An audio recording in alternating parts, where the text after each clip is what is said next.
Just about to make a start on Michael Tucker's Telecaster build. Got most of the bits we need in stock at the back. At the bottom here we've got our guitar body blank, two pickups for the bridge and neck, ferrules to go in at the back of the guitar, two control knobs, input pot, that's the neck, screws and plate. This is the wiring kit, which I really enjoy doing. A vintage bridge, control plate pickup. There's a little bone for the strings at the top. I've got a nice truss rod, some Wilkinson tuners, and this came this morning. A nice dark mottled black and grey scratch plate. It's the guitar neck. Right, starting on the body first. Looking at the guitar body blank, that's going to look nice oiled up. Yeah, that's looking really nice. Right, I've put a centre line through the body blank. I've got my template on top, lining up the centre line with the mark on the centre, and draw around. There we are, nice image of the guitar itself. While I'm at this stage too, I've got this centre bunch that has a spring attached on it, and it's exactly the right diameter to go through the holes for the neck screws, and also the pilot holes down here where they need to be drilled through for the string ferrules. So I've made a little punch into the wood. Hope you can see that. And up there at the neck as well, you can see the little punch holes. What I've done in the past is I find that my template might move, etc. So when I get it all lined up perfectly, I tend to do the drill holes quite early in the project. So first thing we're going to do is we're going to cut out as much as we can on the bandsaw by doing a series of cheap cuts in here, and then come along and then just cut out as much as we can. The aim is to get as close to the edge as we can. And I used to use a router table to get the last bits off, but I've had so many blowouts on that where it rips the wood out because this goes against the grain or whatever. So I've decided from here on in I just use a spindle sander to round everything off properly. Okay, I've nibbled as much as I can off on the bandsaw. Now it's across to the spindle sander to get it right down to the edge. After a lot of time, and I mean a lot of time, on the bobbin sander, we've got it virtually down to the line all the way around. That'll be enough for today, I think. Okay, so finished sanding off the edges a little bit. I've also now drilled the pilot holes through for the ferrules at the back. There'll be little ferrules going on here. That's these things. That's where the strings fit through and lock into. And the neck plate, screws ready, and the plate for that. What I'm about to do now, using double-sided tape, I'm sticking my template onto the top. So that allows me then to route out the control plate, the bridge pickup, the neck pickup, and also route out the neck pocket for where the neck fits into. Always do the same bloody mistake. I've glued this down with double-sided tape, but first I need to use my Forstner bits to cut out as much of the wood as I can. So that's the route in depth I've got to do for each one of them. So the sticky has to come back off. Right, for the neck pocket where the neck attaches to the body of the guitar, it's 16mm. So I want to set my pillar drill to a depth of about 15, maybe 14, because it does leave a little indentation at the bottom. So I've got the same piece of wood, so I'm going to practice, get it down to exactly 15, and I can lock it up here so that it'll stay at 15. So as I'm routing out or cutting out, I know it's only going down to 15. So what I did, I looked at the measurement. I used a cut-off of the body blank because it's exactly the same depth, and using a series of pilot holes, I kept drilling down and setting my pillar drill with a Forstner bits to the depth required. Like for instance, this one here, if I'm not mistaken, 18 mil was it?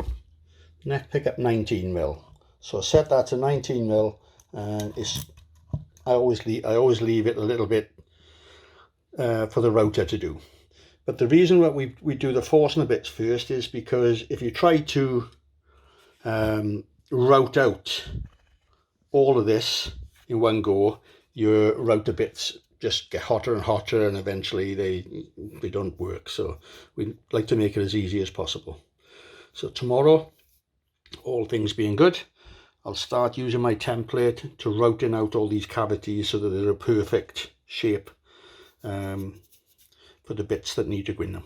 So yesterday, using some Forstner bits, I drilled down using my pillar drill to the required depths required. Today, when I just come home from work, using my template with a router with a bearing. The bearing goes along the top, matching the template, and also then cuts out the perfect shape, obviously following the contours of my template. What I'll do next now is I'll remove the template, and some of these, like the control cavity, goes down 1.5 inches. So I used to think I'd need a very, very long router bit to get in there, but the trick is, once you take this template off, we can use what we've routed so far as the template, if that makes any sense. Okay, I've taken it down to the required depth using my router. I dare say I may have to take a bit more of this, but I want to build the neck first and set it up to make sure I don't take it down too far. Next job is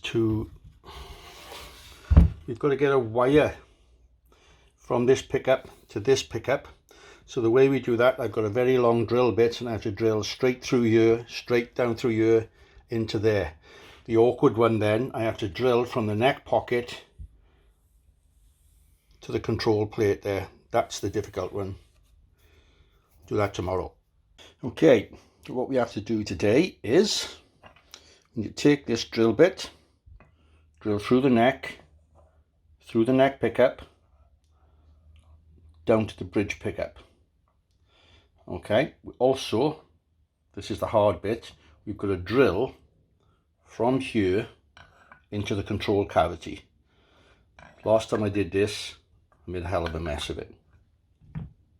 So as you can see, I've drilled holes through the center of the neck, into the neck pickup, straight through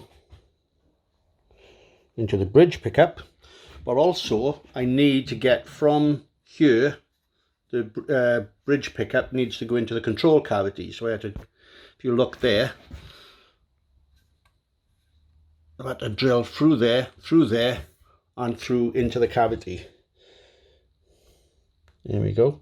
What I did next, I've got a little round over bit, and I put it in my router to round over the edges. Now you've got to be really careful at the top end up here on the horn, because you especially up here, you have breakouts all the time, basically because you're going against the grain a little bit. Sometimes it'll jump out and spoil it, so I'm gonna have to do these bits at the top by hand, but I've done the back and the front.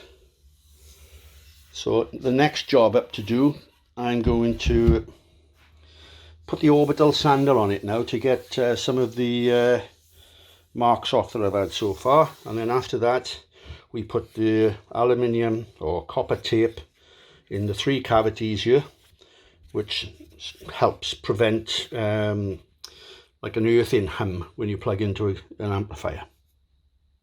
Pretty awkward to do this bit, trying to get your force nut bit and the body blank in a pillar drill, but I managed to get it thereabouts. This is where the input jack, obviously the soldering goes on there and the wire, but you need to feed it through into the control cavity. So this ultimately goes in there.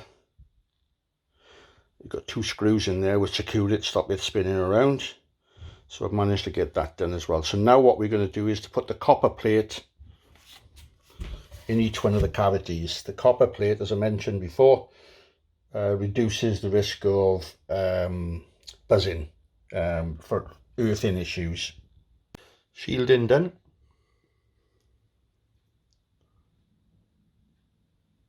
Okay, this is my little helper board for wiring up the 2 pots and pickup selector. That's the pickup selector, these are the 2 pots. I've already tinned, that's put a little bit of coating on the lugs that I'm going to need to use. This is called tinning, and ultimately this should be wired up.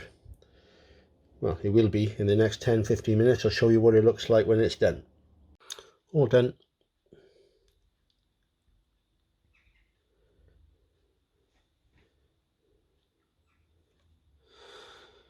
I haven't wired up the input jack to it yet, but I've done it in the past, and it just causes problems, so I'll do that later. Starting on the neck, I've got my template on the top. I've drawn all the way around and put the centre line down the middle. On my template here, I've also drilled a little hole, because when I route out the centre for the truss rod to go in, I'm always going off centre up this end. Up here, it's always like to the left a bit more. So I've now got a hole which will mark on the actual the wood itself. There'll be a nice mark there now that I can do. I've also drilled out the holes, slightly undersized, ready for the tuners as well. Next job, back to the bandsaw. No, possibly routing out. I think I'll probably do the routing for the truss rod first. Okay, well, on the grounds that the last 2 guitars I've made, my truss rod channel, for some reason, when I did it on my router table, it came off center. If you have a look at my previous guitar here, as you can see where the hole comes out at the top, it isn't quite center. Okay, so what I've done here, I've made a cheap and cheerful template, or jig rather. I've double-sided tape to my blank underneath along the center line, and this fits, my router fits perfectly snug and tight in between the channels. So slowly and surely, lowering the bit by bit, I've taken it right down, so now it should be bang on center and way to go. There is a thicker bit up here at the end. Well, I'll have to cut that out a bit separate with a different, either with a chisel or with a different router blade. Truss rod fit in snugly and in the right place.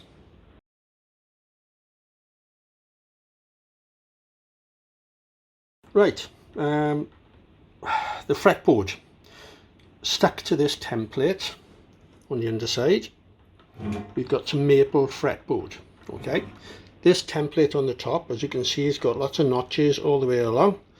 This one is for Telecaster, Fender, and the other top ones over there are just for Gibson. Right, down here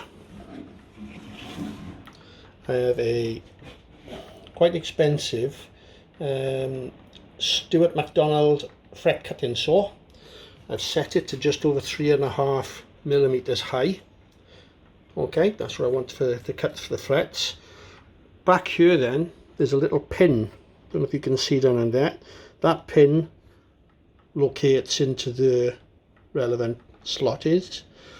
Pass it back and forth, get all the frets in. That's as far as I want to go down to that fret. As the result, all frets in the appropriate places, all down.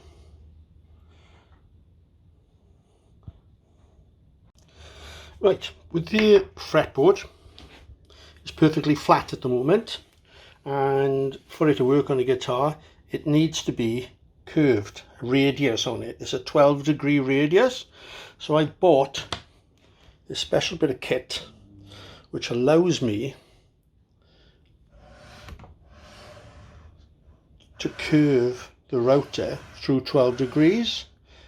I've made this sliding sled to go with it so I can move up and down, going back and forth across the fretboard, just taking a small amount off to get the 12 degrees radius. So I've got to stick this onto there, make sure it's all lined up centered, and away to go. I'll show you what it's like when it's done. So this is what it looks like after the radius has been done. If you look at the side view, you can see now, well, you should be able to see how there's a 12-degree curve on it. It's not by no means finished. It'll be sanded to a nice finish, but we're almost ready to glue it now onto the blank, and then we can cut and sand the edges around the neck, and after that's done, then we start on shaping the back of the neck, which is the hard bit. Okay, I messed up one neck. I've messed up an additional fretboard. Hopefully I can get this one right. What I've got on here, as you can see, this is the neck blank. I've routed out the channel for the truss rod, and that's the bit this bit here is the bit where it gets adjusted. I've also got a neat little trick. I banged in a nail there and there and cut the top off so it's sharp, and then with the fretboard I press down while it's lined up the center, so when I come to glue it I just find the holes and it'll automatically go to center. So I'm about to glue it up, and then I've got a number of clamps which I'll put on it to leave it go off overnight. Clamp City. Okay, clamps off. What we need to do now is to put the dots. I've got some walnut dots that need to be inserted down the fretboard, and some walnut ones will have to go in the side, but before I can do the side I need to trim the edges to the right dimensions, but I can do the inlay dots on the top next. I've already cut out from some walnut very small dowling rods. I've cut out 9 as neatly as I can. I've used this template along the center line, and I have a neat little center punch which is exactly the right shape for these holes. So I marked along the fretboard, along the center line where all the pilot holes need to go, and then using a bradawl I've made the holes much better and suitable for the drill bit. Next, to drill them to the right depth, making sure you don't go too far.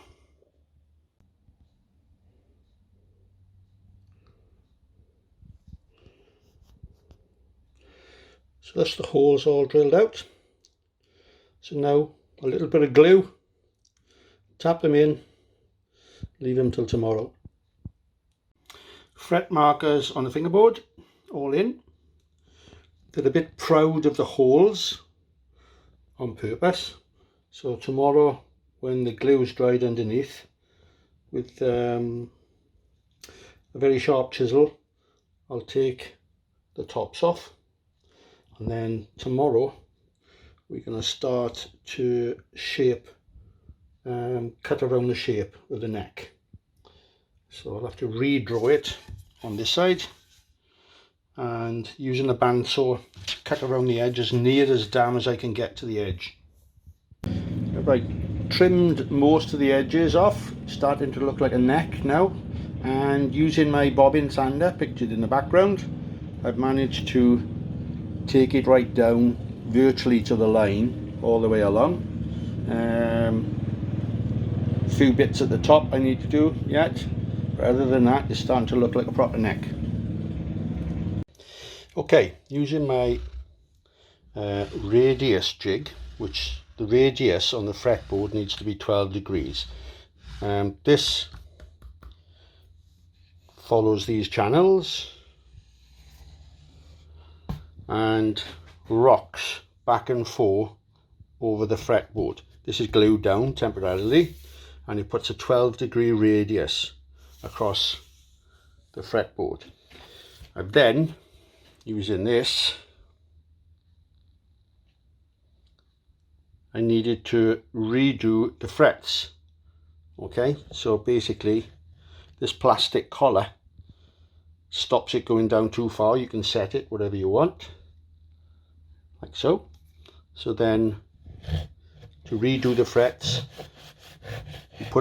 you line it up in the same hole, because you can there's still some of the original fret there, and you rock back and forth until it comes down to the plastic. Okay, so now I need to sand this back a little bit to get some of the lined marks off. As you can see, I put the walnut dots in. Next, possibly going to be doing the side dots. That's the ones that go in the side. So when you're playing the guitar, you can see there's a dot there, but there's also be a dot on the side. Yeah, so the matching up dots to the side dots.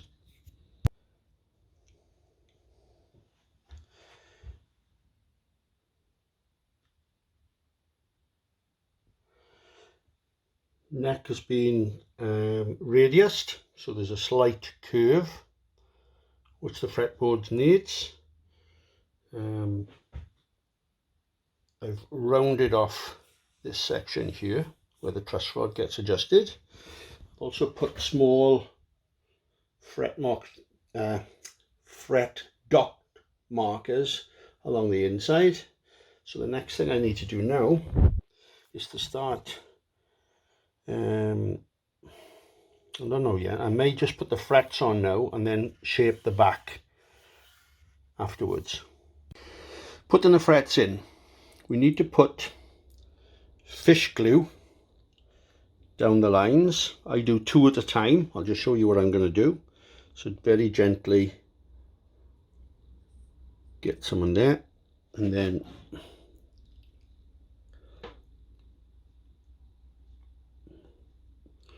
we can wipe off the excess later, but we need to get a nice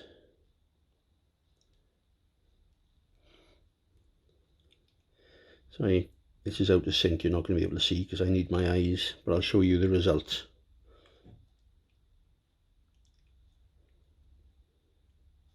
So what I've done there, as you can see, I've put some fish glue into the hole.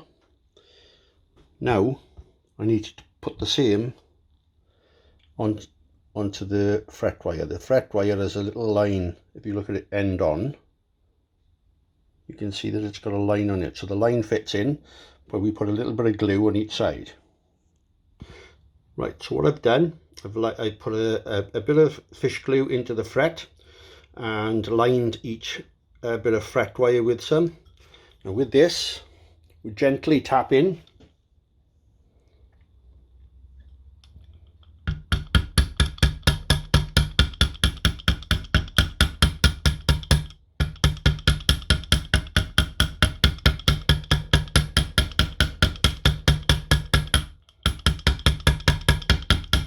And then over to my drill press,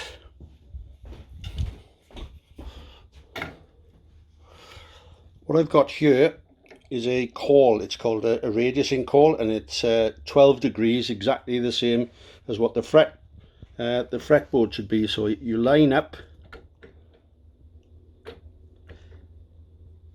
the fret, and then you pull down on the pillar arm to press it in. I need 2 hands to do this, so I'll knock this off for now. And I should be able to see that there's no gaps whatsoever underneath there now. They've pressed in really tight. So let's just do all the others. Frets all in.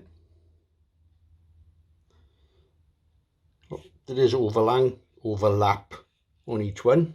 So tomorrow when the glue sets, snip them off with that, and then we're ready to start doing shaping the back of the guitar. The back, that's the hardest bit, with a spoke shave. And this is a Japanese Shinto file. It's really good for taking off wood and for shaping. And I'll also use a spoke shave tomorrow as well, which I'll show you tomorrow. Okay, we snipped off the edges of the frets last time I was in here. Now I haven't really bolted it, they just fit into little holes up there. I've got a clamp this side, and either using this spoke shave, doing this kind of thing, take shavings off, but I prefer to use my Japanese Shinto file. This works brilliant at taking and shaping a neck. We've got quite a bit of wood to take off. As you can see, this is an old Les Paul one, but you can see that, you know, it's quite thin, the profile, so I got quite a bit I want to take off. Quite a bit of progress today. I've filed back the overlang on all the frets. I've shaped the back of the guitar, nice and skinny, can be easy to play. And where the truss rod came out, I wasn't happy with the hole there, so I put a truss rod cover that's going to match this pick guard. Second coat of True Oil. I'm going to put a few coats on, buff it, and then I'll probably put lacquer on the top to protect it. Neck. Almost done to the standard I want it. Nice and skinny back for you, nice and easy to play. You don't have to wrap your hands around too far.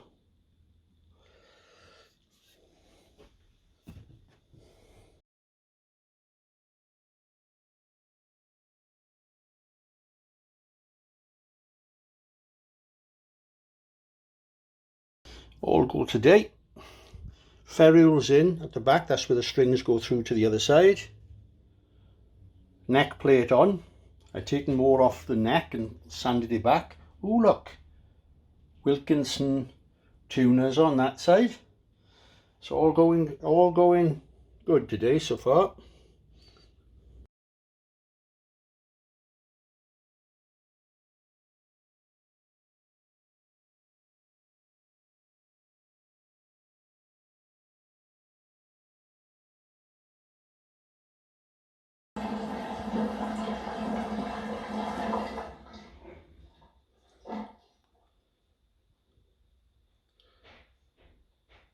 Pickups all in and tested. One or two little mods need to be doing. The scratch plate isn't quite square around the bridge. Waiting to book it in to have a fret leveling service from my mate Greg.